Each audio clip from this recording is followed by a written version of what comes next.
Without a doubt, one of the quintessential toy lines of all time is the current Hasbro Marvel Legends line. I'm a big collector of it myself, and there seems to be no stopping it. It is hitting new heights each year, going deeper and deeper with character selection. And whether your joy with collecting Marvel Legends is your ability to complete a full team and have every single member of the X-Men or the Avengers or what looks like the new Warriors eventually, or you like creating famous moments in comic books, or even the Marvel movies, which have seamlessly blended with comic style in the same case assortments. Which is kind of crazy because when I was the brand manager at Mattel on DC Universe Classics and we tried doing this, putting a movie style figure in a comic book assortment, my head was called for on a stick with pitchforks and torches handed out at the lobby. But now it's kind of become commonplace, and doing this per Marvel Legends is expected. And while Marvel Legends has definitely done a great job of putting out the main A-list characters and revisiting them every couple of years and doing the sort of quintessential version, they've also done a great job of doing those story-specific variants that either harken back to previous toy lines and have a nostalgia effect for either the storyline in the comic or the toy line, as well as variants that I will admit I had never heard of until they were announced as Marvel Legends. But you know what? I had to get Webman because, come on, it's just too cool. First learned about him as a toy. I know he was in the comics first. So, Blue-Haired Lawyer left a comment asking me to do a video about the rise and fall of the 3 3/4 or 3.75-inch Marvel Legends line. Now, to do that, we're going to have to look back at the origins of Marvel Legends, which goes back to its time with Toy Biz. So the line was created by Toy Biz as an offshoot of the Spider-Man Classics line, which introduced essentially huge amounts of articulation into a 6-inch form factor. Many of the figures that were done by Toy Biz have now been redone by Hasbro, and essentially they really are almost two completely separate lines. The scale isn't quite the same, and the articulation has changed a lot. A lot of the Hasbro figures don't have the balls in the shoulders as well as articulated hands and fingers. And looking back though, Toy Biz, besides adding a lot of articulation, had a lot of revolutionary concepts that they built into their Marvel Legends line. Some that Hasbro doesn't do anymore, like these giant bases, like with Magneto here, back when the cost of plastic was a lot less. Or the idea that some of their basic figures that were released, the Toy Biz basic figures, have only been done as Build-A-Figures by Hasbro. I mean, they were all over the place as far as price value, giving us huge figures as a basic price point, as well as, smaller figures or regular-sized characters. And then, of course, speaking of Build-A-Figures, that's where they really took off, was the introduction of the humongous Build-A-Figure that Toy Biz did, with characters like Galactus and the Sentinel and Apocalypse. The Build-A-Figures that they introduced brought a huge amount of price value to the line and collectability, because you now really had a reason to buy every figure in the line. I know I got all the characters in the Galactus line, even figures I didn't really want, just so I could get Galactus. And having a figure big enough to hold his own figure was pretty awesome. When Toy Biz left the scene and the Marvel license went over to Hasbro, the first thing Hasbro did was continue Marvel Legends 6-inch proper. And to say that their first figures out the gate were a little subpar, I think is a kind way of putting it. The articulation, the deco, the plastic quality, it wasn't really the same as what we were getting with Toy Biz.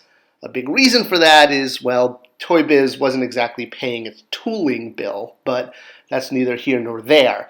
And Hasbro was having, I think, a hard time sort of cracking the Toy Biz financial code and figuring out how Toy Biz afforded to do this, since Hasbro did have to pay its tooling bill and, its factories and all of that.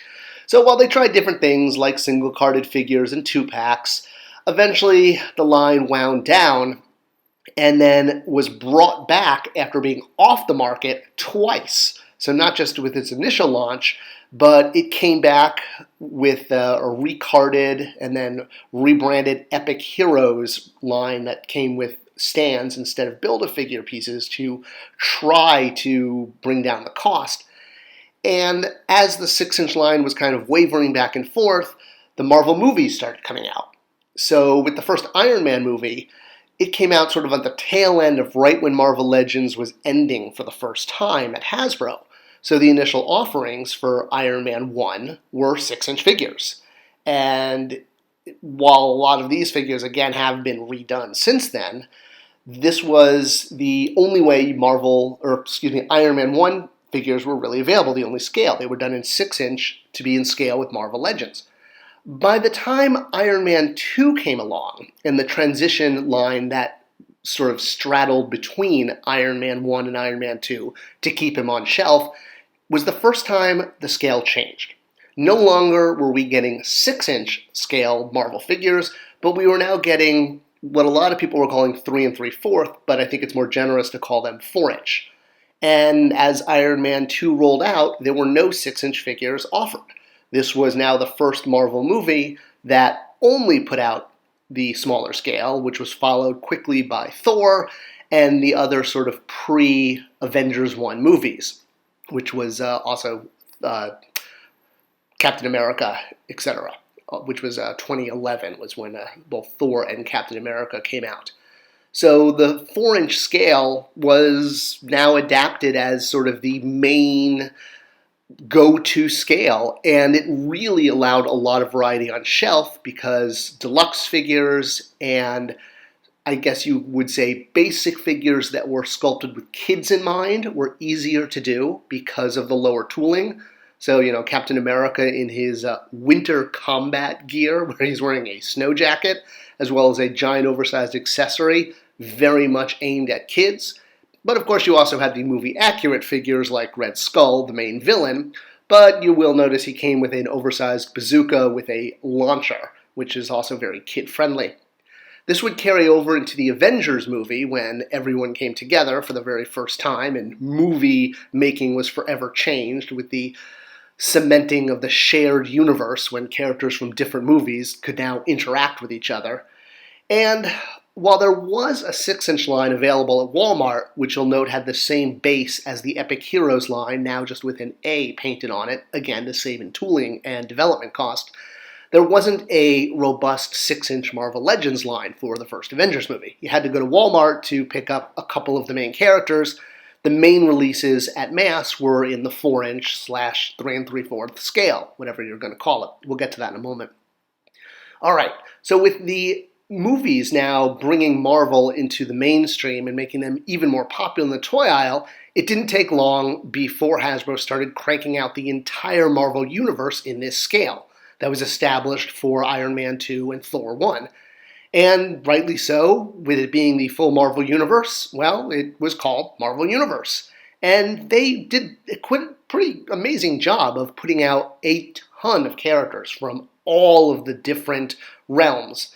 Granted, we didn't really get Fantastic Four characters because of the licensing rights with 20th Century Fox, but we got pretty much everyone else, and they came in all sorts of different combinations, from basic figures to 2-packs to deluxe gift packs. It was a very liquid line where if a retailer wanted a customized item, they could essentially say, we want a customized item at this price point, $19.99, $29.99, and Hasbro could basically reverse engineer figures into that to hit that price point.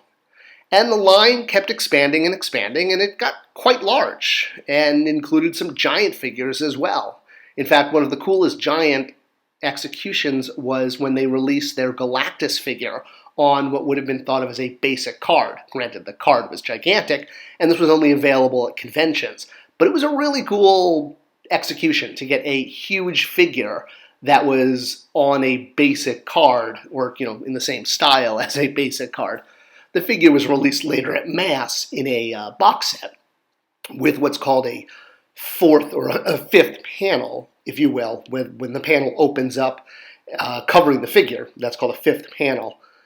The line would then have its traditional, or rather toy industry traditional, rebranding in the third year, where the packaging was updated, but the character selection continued and got deeper and deeper and continued to offer the entire Marvel Universe.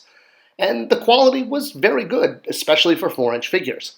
So why did this line go away? Why didn't it continue if it was offering so many characters from across the entire pantheon of Marvel properties? They were even able to start doing, as I said, larger figures that were a bit more, well, I don't want to call them vehicles, but they could interact with the smaller figures, not just Galactus, but Sentinel here, who came with Wolverine. They offered him in several colors as well, really maximizing that tool. In fact, it's actually really interesting to note that this Sentinel figure, which was created for the 4-inch Marvel Universe line, would later get put out as a 6-inch compatible figure with Wolverine in Marvel Legends. So the scale was a little bit fluid, I guess you could say. Of course, this version of the Sentinel was completely put to shame by the HasLab version, which I'm recording this video in June 2021, so we're still all anxiously awaiting our Sentinel, myself included. I have a spot picked out for him already. But yeah, he basically looks like he could pick up that old Sentinel and eat him. All right, so why did this line not continue? What was its downfall? And a big part of that is examining the scale. Well, the scale was great for team building and having everyone. What it lacked was playsets and vehicles. 3 3/4 is a scale that was originally created to accommodate vehicles. In fact, most 3 3/4 lines, like Star Wars, one of the most famous, I know it was not the first, but it was definitely the one that became the most popular early on. Well, it was designed to be a vehicle line. Kenner thought that kids were going to want the vehicles most of all. That was what was going to drive Star Wars sales. So the figures were essentially accessories to the vehicle, just like Barbie's outfits are an accessory to the doll. And same with G.I. Joe. When you came down to superheroes, the number of vehicles and playsets are a little limiting. DC does have more, especially because they have characters like Batman, who is known for having his gadgets, and he's got the Batcave. And of course, there's the Hall of Justice and things like that.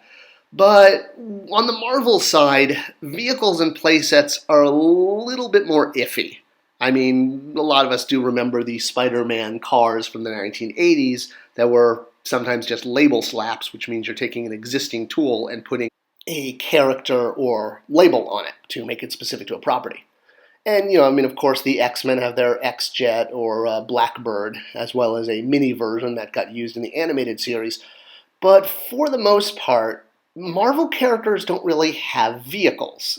Quite a few of them have personal small vehicles like motorcycles, or, Professor X has his hover chair, Captain America drives a motorcycle, so does Punisher, things like that. I mean, Deadpool and Squirrel Girl have their little moped, which was a great shared tool. I have to give props to Hasbro for really maximizing that tool for two popular characters.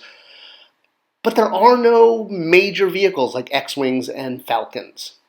So while this 4-inch 3 3/4 line kind of wound down with the Doctor Strange and Guardians of the Galaxy 2 lines, it's important to actually notice that these now sported the Marvel Legends logo, no longer the Marvel Universe logo. So they were being shipped under that brand. And that's because by this time, Marvel Legends had made a 4th comeback. So for the second Captain America movie, Winter Soldier, Marvel Legends was offered in what's now its standard box offering with the Build-A-Figure piece. And this essentially set the standard for what was going to be Marvel Legends for years to come, and became the last relaunch, because this launch has, remained at retail ever since Winter Soldier brought it back. It was followed up by a Spider-Man line, and pretty soon X-Men were there too. For the movies that missed out on a 6-inch, like the first Captain America or the early Thor movies, which only had the 4-inch figures, Hasbro did a great job of sort of using different anniversaries, like the 10-year anniversary of the MCU, or just using the Infinity Saga as a saga, tomato, as an overall branding to revisit figures that never got the 6-inch treatment because they came out during the 4-inch phase, which was, essentially the first few movies up until the Avengers. So a great way to, finish off the collection in 6-inch, but it doesn't completely explain away why the 4-inch disappeared. So besides the lack of vehicles and playsets, the other big reason is price value.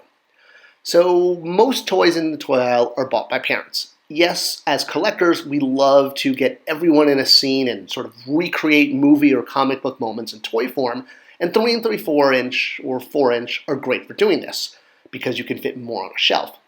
But as a parent, when looking at toys, especially from a price value standpoint, well, if you're looking at a 6" figure that you're going to spend $20 on versus a 3 and 3/4 figure that you're going to spend $14 on. Okay, bad example because Gamorrean Guard was a deluxe figure in the 6" scale. Let's go with a Stormtrooper here. There you go, 1-to-1. So Stormtrooper, $20. Stormtrooper in the vintage series, $13.99. Okay, well, as a parent, where are you going to plop down your money? Same thing with the Marvel line. So you have a $20 Cyclops and what would be today a $14 Cyclops if Marvel Universe hadn't gone away.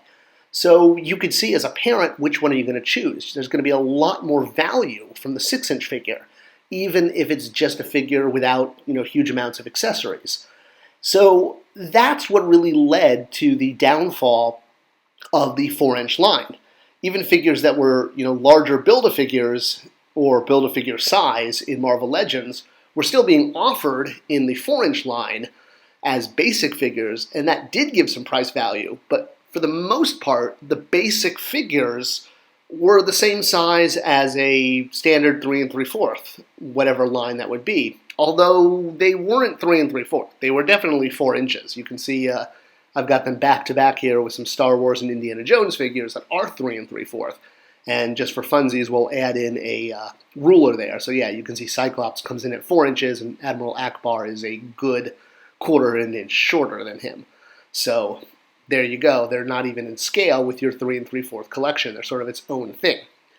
And while there are collectors who will buy, any figure at any scale, going, through the ages as the character continues to change, 3 and 3/4 and 6" are still sold to parents and kids. So the price value needs to be there.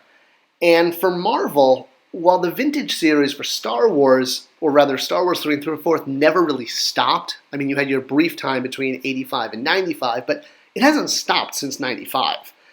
With Marvel, you had definitely a stop and start aspect.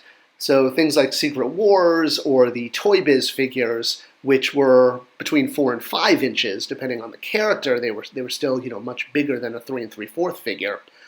Well, there really wasn't that non-stop, uninterrupted release.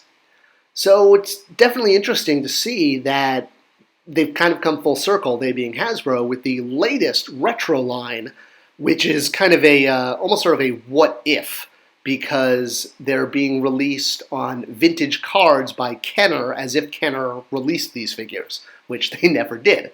Back in the 80s, the figures were Secret Wars from Mattel.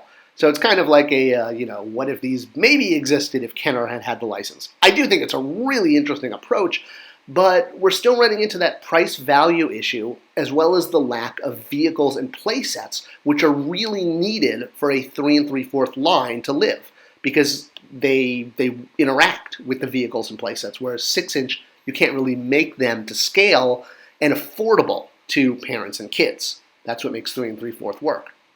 So while there's different types of audiences, we're always going to have the adult collector who likes consistency. And while many of us got on board with the 4", it did kind of, end in a whimper. But at least it looks like 6" is here to stay, and it really has become the definitive Marvel line. And it's great because I think there's no stopping it now. While 4" was cool, I'm glad to have the full Marvel Universe in 6" from here and beyond. I hope you enjoyed this video. I hope it was at least a little insightful as to why 4" didn't last at retail and how 6" came back. If you want to see more videos like this, let me know topics, and make sure to comment and subscribe, because I always comment back and it tells YouTube to share this with more people. Thanks for watching.